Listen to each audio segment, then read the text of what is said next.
मुद्दा बहुत महत्वपूर्ण है और इस मुद्दे से ध्यान कैसे पूरे देश का और देश के मीडिया का हटाया जाए।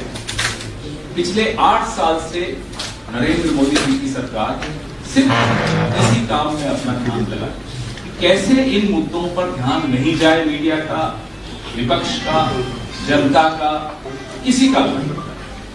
और इसीलिए रोज एक नया ड्रामा, कोई नई बात, कोई नया विवाद पैदा कर दिया जाता है जिससे कि हम इन मुद्दों से भटक जाए।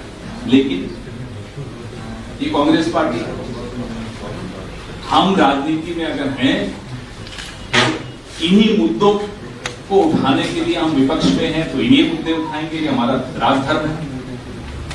और जब हम सत्ता में होते हैं तो हमने इन मुद्दों पर क्या काम किया, कैसी नीतियां बनाई, वो सबके सामने है। आप तुलना कर देंगे, सबके सामने। जो रसोई गैस हमारे वक्त 410 रुपए प्रति सिलेंडर था, आज वो 1053 से लेकर 1240 रुपए तक 156% की वृद्धि हुई है पिछले 8 साल। एक रसोई गैस तो ऐसा है जो हर घर की आवश्यकता है। और यही उज्ज्वला कहते कहते ये कई चुनावों में वोट लिए थे। आज उज्ज्वला में कितने लोगों ने दूसरा सिलेंडर लेने की क्षमता है या वो ले पाएंगे दूसरा सिलेंडर, यह सवाल मोदी जी को डरा रहा है। यह सवाल कोई पूछ ले, है सवाल तो आप लोग कैसे पूछेंगे मोदी जी से, प्रेस कॉन्फ्रेंस तो वो करते हैं। लेकिन कभी कोई ये सवाल पूछ ले,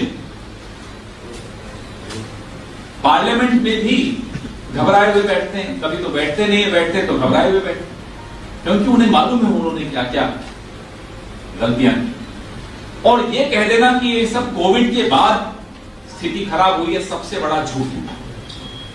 आप सबके सामने पेट्रोल डीजल कोई कोविड के बाद नहीं बढ़ा, उसके पहले लगातार एक्साइज ड्यूटी कैसे बढ़ाई गई पेट्रोल पर। जब अंतर्राष्ट्रीय मूल्य पेट्रोल डीजल का, कच्चे तेल का, हमारे वक्त $106 प्रति बैरल था, तब हम लोग पेट्रोल 71 रुपए में देते थे और डीजल 55 रुपए में। आज अगस्त 2022 में कच्चा तेल $97 पे आता है प्रति बैरल, तो पेट्रोल है 95 रुपए प्रति लीटर से लेकर 112 रुपए प्रति लीटर, और डीजल 90 से लेकर 100। यही हालत आप एलपीजी की देखिए। और 19 के चुनाव में मुझे अच्छी तरह याद है, नरेंद्र मोदी जी 56 इंच करते हुए आते थे और बोलते थे, साहब ये दही, लस्सी, खाने पीने के सामान, छाछ, इन चीजों को देखो मैंने जीएसटी से बाहर रखा। ये 19 की बात है, ज्यादा पुरानी बात नहीं। आज 22 में ये सब चीजें जीएसटी के दायरे में आ।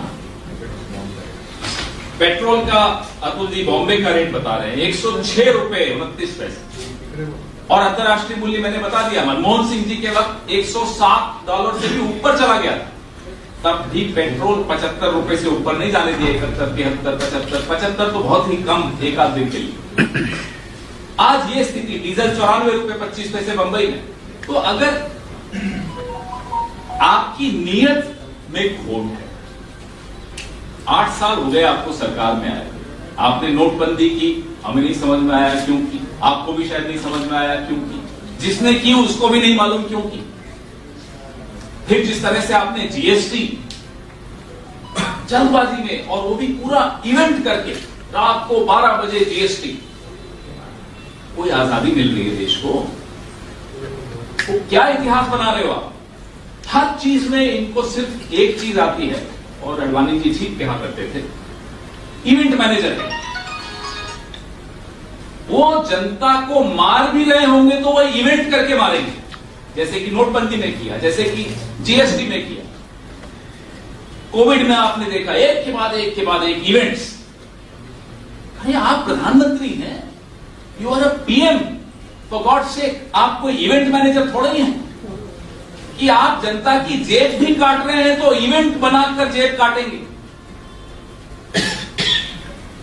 इसीलिए हर हफ्ते नया विवाद उसी बात पर मैं वापस आता हूं। और विवाद कैसा? टुकड़े टुकड़े गैंग, नया एक नारा दे देंगे। आप लोग तो समझदार हैं।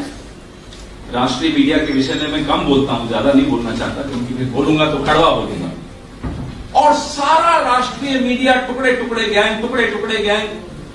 किसी की इतनी हिम्मत नहीं होती पलट के पूछने, साहब असली टुकड़े टुकड़े गैंग तो आप हैं। पूरे समाज को बांटते हैं, धर्म के नाम पे बांटते हैं, भाषा के नाम पे बांटते हैं, कपड़े कैसे पहने उस पे बांटते हैं, कपड़ों से पहचान लेते हैं प्रधानमंत्री जी।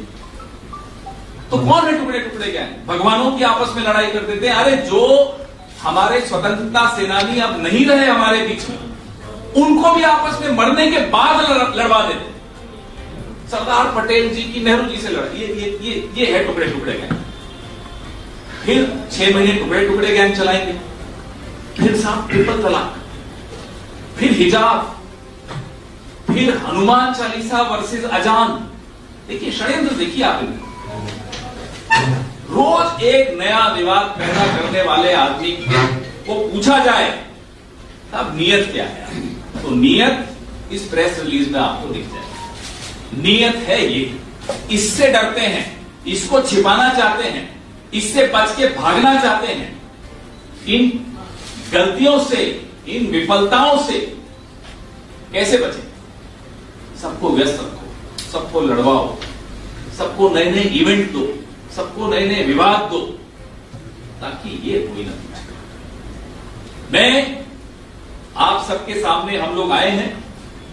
कांग्रेस पार्टी पिछले कई महीनों से इन मुद्दों को लेकर सड़क पर है। 4-5 बड़े बड़े हमने प्रोटेस्ट किए पूरे देश में, और इसकी परिणति अब जो हो रही है, 4 सितंबर को रामलीला मैदान में महंगाई पर हल्ला बोल नाम की एक बहुत विशाल रैली का आयोजन किया जा रहा है। पूरे देश से लोग उसमें शामिल हुए। मैं आप सबको भी न्योता देता हूं, इन मुद्दों को आप भूल जाइए। कौन उठा रहा है?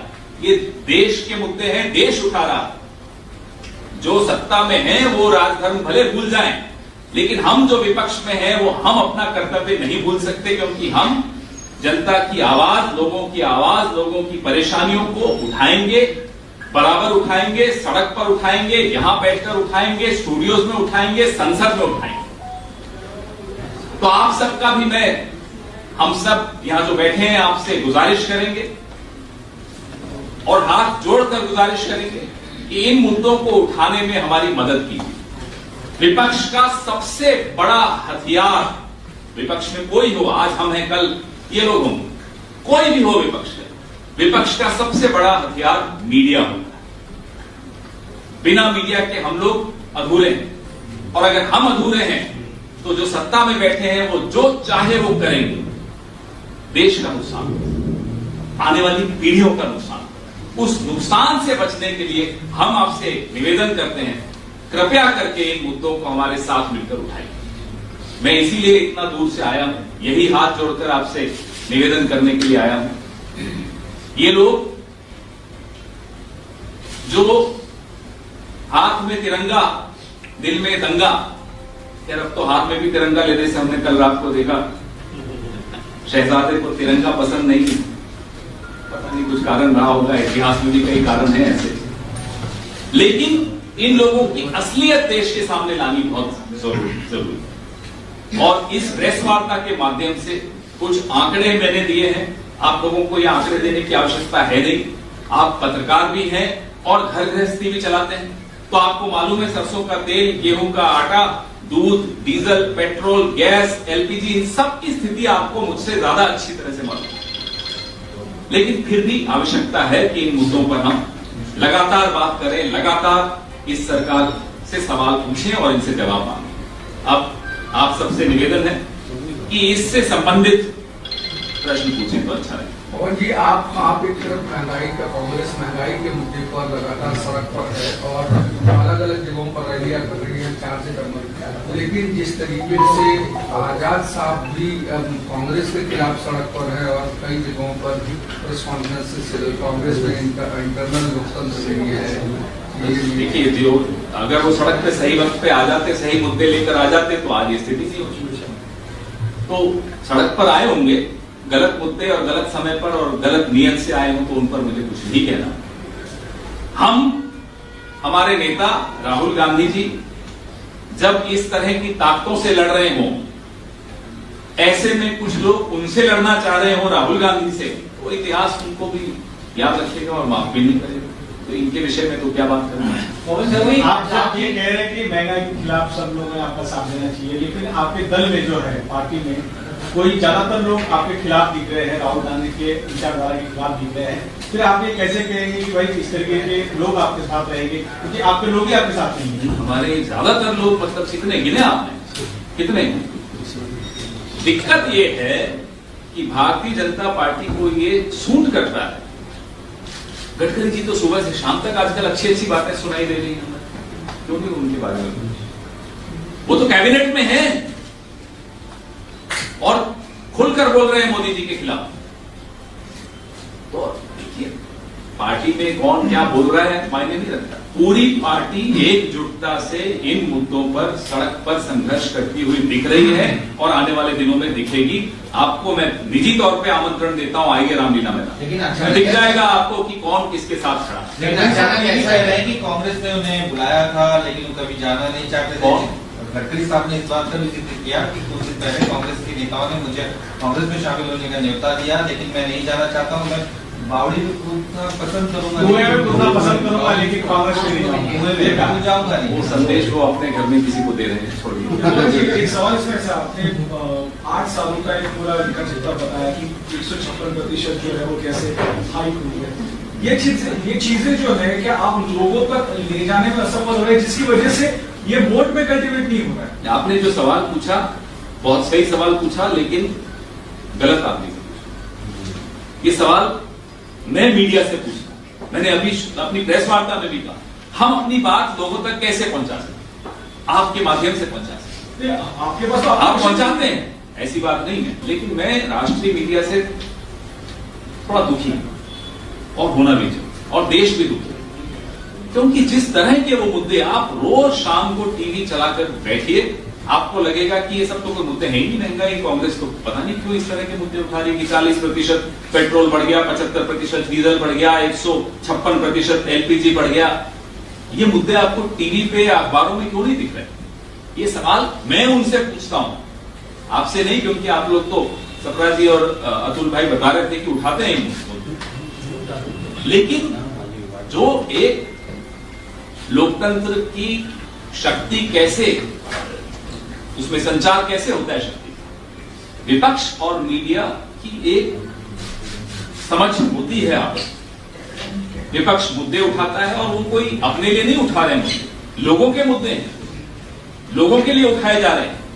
और जिस तरह से हम लोगों के प्रति जवाबदेह हैं, भले हम चुनाव हारे हों या जीते हों, उसी तरह से मीडिया भी जवाबदेह, हम सब जवाबदेह हैं। हम सब लोकतंत्र को ही शक्ति देने के लिए अपना अपना काम कर रहे हैं। तो सवाल आपका सही है, इसका जवाब हम दोनों को मिलकर ढूंढना होगा। भारत जोड़ो अभियान में राहुल गांधी जी मुंबई में आने वाले हैं, उसका शेड्यूल। मेरी सबसे विनती है कि आज का विषय जो है वो महंगाई से लेकर बहुत बार इधर उधर हो जाता है, तो इससे जब अगर उस पर रहेगा तो थोड़ा सा अच्छा रहेगा। मेरी विनती है सर। एक और प्रश्न, आजाद जी ने आज मीडिया से बात करते हुए कहा, महंगाई पे बात की कि आजाद जी ने, पहले बताओ ना, मैं पूछ रहा हूं आपसे, क्या गुलाम नबी आजाद ने आज मीडिया से बात करते हुए पेट्रोल की कीमत बताई आपको, दूध की कीमत बताई आपको?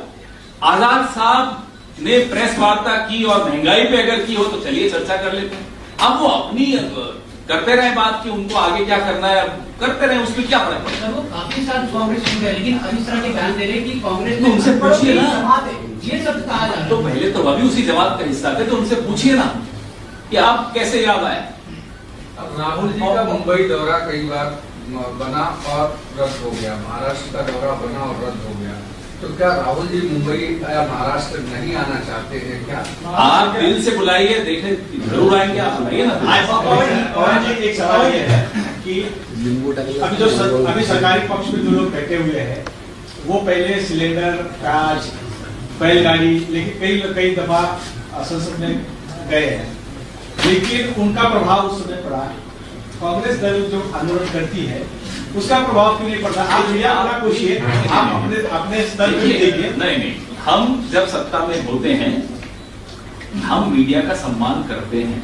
आपको याद होगा 2010, 11, 12, 13 लगातार 4 साल रोज की प्राइम टाइम डिबेट्स कांग्रेस सरकार के खिलाफ होती थी।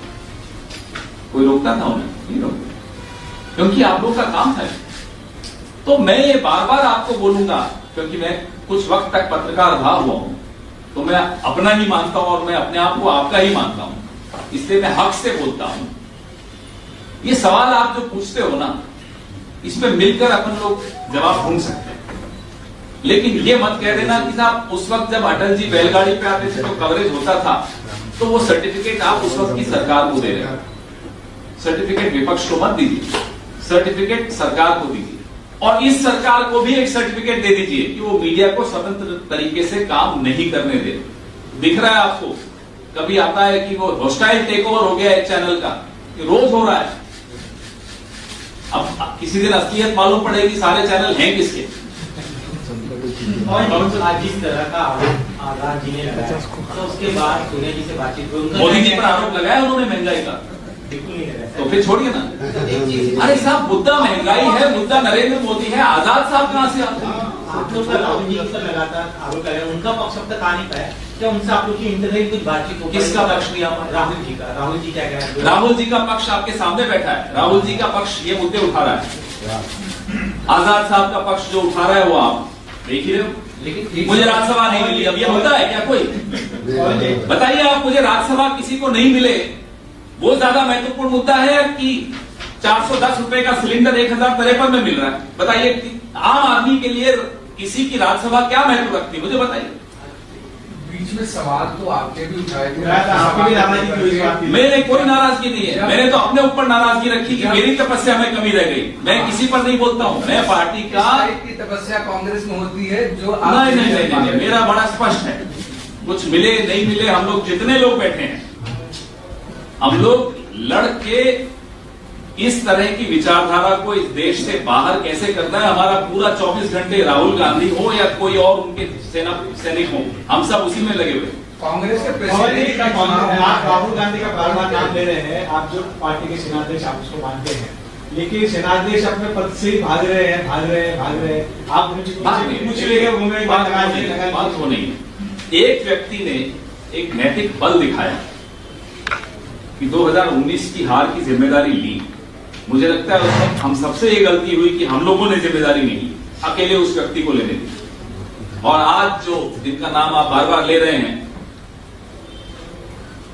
उन्होंने भी अपने पत्र में लिखा कि राहुल जी ने इस्तीफा क्यों दिया था। अरे साहब, आपको इतना ही बुरा लगा उनका इस्तीफा देना, आप भी इस्तीफा दे देते, CWC से बैठ जाते धरने पर, क्यों नहीं बैठे? तो इसलिए ये सब बातें नहीं है कि वो भाग रहे हैं। एक व्यक्ति ने आज इस दौर में भी एक नैतिक शक्ति दिखाई और जिम्मेदारी ली। कौन है जिम्मेदारी लेते हैं? ये जो भाग गए हैं, अभी कितने राज्यों के प्रभारी रहे हैं, कितने जिता के लाए? ली जिम्मेदारी? नहीं ली ना। इन सबको सीखना चाहिए राहुल गांधी। सर, दिल्ली से जुड़ा हुआ या गुलाम नबी आजाद से जुड़ा हुआ नहीं है, महाराष्ट्र की बात करते हैं। यहाँ पर भी जब चुनाव हुए थे तब कई क्रॉस वोटिंग हुए थे, दिल्ली से लोग आए, कई लोगों से बातचीत की, 7 से 8 आपकी भी कांग्रेस पार्टी के लोगों ने जो पार्टी के जो पहले उनको नहीं दिया, क्रॉस वोटिंग किया। एक आपके जो सदस्य वो हार गए, ये कहा गया था कि कार्रवाई होगी, कई सारी चीजें होंगी, उस पर भी कुछ हुआ नहीं, ना कुछ हुआ। तो ये जो लाइन ऑफ डिसिप्लिन है, ये कहाँ पर जाकर रुकेगा? ये भी एक हमारी पार्टी इस प्रदेश में हो या किसी और प्रदेश में बिल्कुल एकजुट है। हमारे यहाँ एक सिस्टम होता है, ऐसा नहीं है कि एक व्यक्ति निर्णय ले ले दिल्ली में बैठकर कि आप इसको हटा दो, इसको ले आओ, ऐसा नहीं होता। वो होता होगा जहाँ होता है, जहाँ 1.5 लोगों की सरकार चल रही है, उनकी बात मैं नहीं कर रहा। यहाँ तो मालूम ही नहीं कि सरकार कौन चला रहा है, तो यहाँ तो छोड़िए। तो हमारे यहाँ एक सिस्टम है, प्रक्रिया है। उस प्रक्रिया में कई लोगों का की भूमिका होती है। एक ये रिपोर्ट देंगे, ये रिपोर्ट देंगे, ऐसे फिर जाकर निर्णय लिए जाते हैं। अब आप लोग चाहें कि ब्रेकिंग न्यूज 1 घंटे में आ जाए कि साहब इसको निकाल दिया, उसको निकाल दिया, ऐसे नहीं होता, सिस्टम से होता है। इससे जुड़ा सवाल है। पुष्कर चौहान ने अभी रिसेंटली कहा कि कांग्रेस एक मुगल सल्तनत की तरह से वोट डिस्ट्रीब्यूट नहीं कर सकती। तो उसके ऊपर आपकी क्या राय है? ये पार्टी की बात हो रही है। पार्टी अगर किसी को कोई जिम्मेदारी देती है तो पार्टी तो सब है ना, कलेक्टिव है ना, कोई एक व्यक्ति थोड़ा ही है। पार्टी ने अगर किसी को जिम्मेदारी दी है तो उसकी तुलना किसी सल्तनत से नहीं की जा सकती। उन्होंने क्या कहा क्या नहीं कहा मैंने सुना नहीं, लेकिन मैं वैसे आपको बता रहा हूं मुद्दा, जिस मुद्दे पे आज कांग्रेस पार्टी पूरे देश में आंदोलन कर रही है, हमें उस मुद्दे को कमजोर नहीं होने देना चाहिए। कोई सबको उसी मुद्दे पर मजबूती से खड़े रहना है, क्योंकि लोग विपक्ष की तरफ देख रहे हैं और बिल्कुल आशा भरी निगाहों से देख रहे हैं कि अब आइए सड़क पर, हम आपके साथ आने को तैयार हैं। और दूसरा एक सवाल लास्ट सवाल है, दुबई में इंडिया पाकिस्तान की जो मैच हुई उसमें आप लोगों ने भी ट्विटर हैंडल पे उससे ट्वीट किया, जय शाह का फोटो उन्होंने झंडा हाथ में लिया है तिरंगा, उसके ऊपर क्या कार्रवाई करने का प्लान है कांग्रेस का? वही हम क्या करेंगे, एफआईआर पिता गृह मंत्री हैं, उन पर हम एफआईआर वगैरह कुछ ऐसे कुछ चीजें संजय कोतवाल सबके सामने है। शहजादे ने तिरंगे को ठुकरा दिया और ये पहली बार थोड़ी हो रहा है, इनकी तो पीढ़ियां ये करती आ रही हैं। After the G23 group wrote a letter to the Indian National Congress, after that, Azad said that he was sidelined and he was forced to resign From where? from the Indian National Congress. Nobody can force anyone to resign. So that's what he made. दिखाई ना कोई चिट्ठी लिखी किसी ने कि भाई resign करिए, ऐसी Circumstances. बातें कर रहे हैं। हाँ सर, ये that's कोई the बात है इन लोगों की। और पहले तो आप इनको 23 मत बोला करो, G23 है, अब इनको 23 कर देते। उनका एलिगेशन है जो व्यक्ति 40 साल तक इसी सिस्टम को बनाने वाला रहा हो, आज इस सिस्टम को गाली दे रहा हो क्योंकि राज्यसभा नहीं मिली, उस पर मैं क्या कितने जवाब दूंगा? महंगाई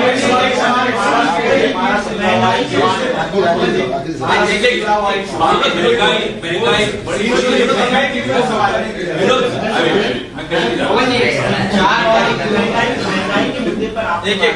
पूरे विपक्ष को, जो अन्य विपक्ष के जितने भी राजनीतिक दल है, क्या उन्हें फिर एक बार एक प्लेटफॉर्म पर लाने की कोशिश हो रही है? क्योंकि इंडिविजुअली सारे लोग कर, लेकिन जो कलेक्टिव जो इसके पहले हमने कर्नाटक में किसी और की पार्टी में हम लोग थोड़े हस्तक्षेप करते हैं। उन्हें जो मुद्दे उठाना चाहते हैं वो उठाएं, सबका स्वागत है। ये ऐसा मुद्दा है जो कश्मीर से लेकर कन्याकुमारी तक हर घर पर असर डालता है, हर जेब पर असर डालता है। 2022 में सब किस किस की आप में से तनख्वाह दुगनी हो गई, बताओ जरा मुझे। सर बस एक सवाल 14 और 22 में अगर तुलना करें, विनोद जी आप बैठे हैं, आप इंडियन एक्सप्रेस के बैठे हैं, मुझे बताइए ना किसकी तनख्वाह डबल हो गई? किसी की हो गई हो तो हाथ खड़ा कर दो, मैं अभी प्रेस वार्ता खत्म करके चला जाऊं। सर मेरी पगार डबल हुई, बट सुन लीजिए। लेकिन हुई है एक आदमी की 1600% बढ़ी है, एक आदमी की जिसने कल तिरंगा ठुकराया था, उसकी तो बढ़ी 16 टाइम्स। ऐसा नहीं है सबकी, मैं गलत बोल गया, एक व्यक्ति की तो आय बहुत बड़ी, एक नहीं ऐसे 2-3 और भी। सर आपने कहा कि पार्टी को सल्तनत से कंपेयर ना करें, लेकिन राज्य के जो उप मुख्यमंत्री हैं देवेंद्र फडणवीस, उन्होंने कांग्रेस को एक डूबती नाव बताया है और ये कारण बताया है कि इसीलिए सब छोड़ रहे हैं उस डूबती नाव को, जो पार्टी से निकल रहे हैं, जो वेट बन रहे हैं। इनको बोलो अपनी चिंता करें। 12वीं में पढ़ते थे, कॉलेज जाना चाहिए था, फिर से 10वीं में आ गए।